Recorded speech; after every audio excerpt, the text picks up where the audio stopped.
आज आपण बनवला होता खेकड्याचा रस्सा। तर शेवटपर्यंत व्हिडिओ तुम्ही नक्की बघा आणि जर तुम्हाला ही माझी रेसिपी आवडली तर माझ्या चॅनलला जाऊन नक्की सबस्क्राइब करा, फॉलो करा आणि कमेंट करून नक्की सांगा। तर असं आज आहे आपला आजचा बुधवारचा मेनू। ज्वारीची भाकरी, राईस, गरमागरम, कांदा, लिंबू आणि टमाटर आहे। तर असं आहे आजचं जेवण। तर या तुम्ही सर्वांनी जेवायला।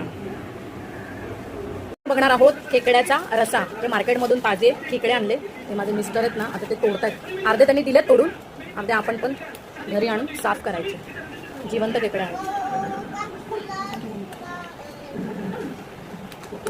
हे बघा, भरलेले खेकडे आहेत ते। आता हे सगळे खेकडे पटापट साफ करून घेऊया। ते खेकड्याच्या रश्श्यासाठी कांदा घेतोय भाजून, असं भाजून घ्यायचा कांदा दोन्ही बाजूने। त्यासोबत आपण सुकं खोबरं पण असंच भाजून घेणार आहोत दोन्ही बाजूने।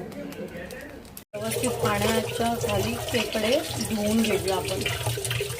कांदा आणि सुकं खोबरं भाजून घेतलं होतं, अद्रक घेतला आहे, कोथिंबीर आहे आणि लसूण आहे। ते आता आपण सगळं मिक्सरला बारीक वाटण करून घेऊया। वाटण झालं आहे वाटून, त्या भांड्यामध्ये छोटे नांगे आहेत ना, ते बारीक करून घेऊया पाणी टाकून। मस्त ह्यानेच टेस्ट येते त्या कालवणाला। त्याच्यात पाणी टाकून आता आपण हे बारीक वाटून घेऊया। ते आपण ते बारीक वाटून घेतलं आहे, तर गाळून घेऊया, कारण त्याचा कस राहायला नको म्हणून। तर आपण हे गाळणीने गाळून घेऊया। हे बघा, चमच्याने मी आता गाळून घेते बघा असं। फोडणीसाठी टोप ठेवलाय, टोप गरम झाला तर तेल टाकून घेऊया। गरम झाले, 2 तेजपत्ते टाकून घेऊया आणि एक खूप बारीक केलेला कांदा टाकून घेऊया आणि तो थोडा तेलावरती परतवून घेऊया। कांदा लालसर झालाय, तर आपण हे खेकडे टाकून घेऊया। थोडे ते तेलावरती परतवून मग आपण मसाले टाकून घेऊया। त्याला व्यवस्थित लाल कलर येतो बघा परतल्यावर। त्यामध्ये हळद टाकून घेऊया, अर्धा चमचा, 1.5 चमचा लाल तिखट। थोडं झणझणीत बनवायचं आहे ना, म्हणून मालवणी मसाला मी वापरते इथे थोडं तिखट होण्यासाठी।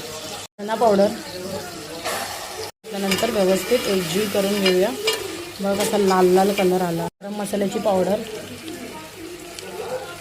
वाटण केलेलं, वाटण भरपूर टाकायचं, कसं पातळ हवं घट्ट हवं त्यानुसार, म्हणजे त्यानुसार आपण ठेवायचा आपला रस्सा, घट्ट पातळ जसं हवं तसा। हे बघा, आता वाटण टाकलं, व्यवस्थित वर खाली एकजीव करून घेऊया।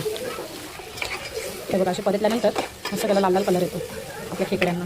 इथे आपण झाकण मारून झाकण ठेवलं होतं, हा बघा तरी सुटली आहे। तर आपण ह्याच्यामध्ये पाणी टाकून घेऊया। तर आपण ह्याच्यामध्ये जे नांगे वाटले होते ना छोटे छोटे, त्याचं पाणी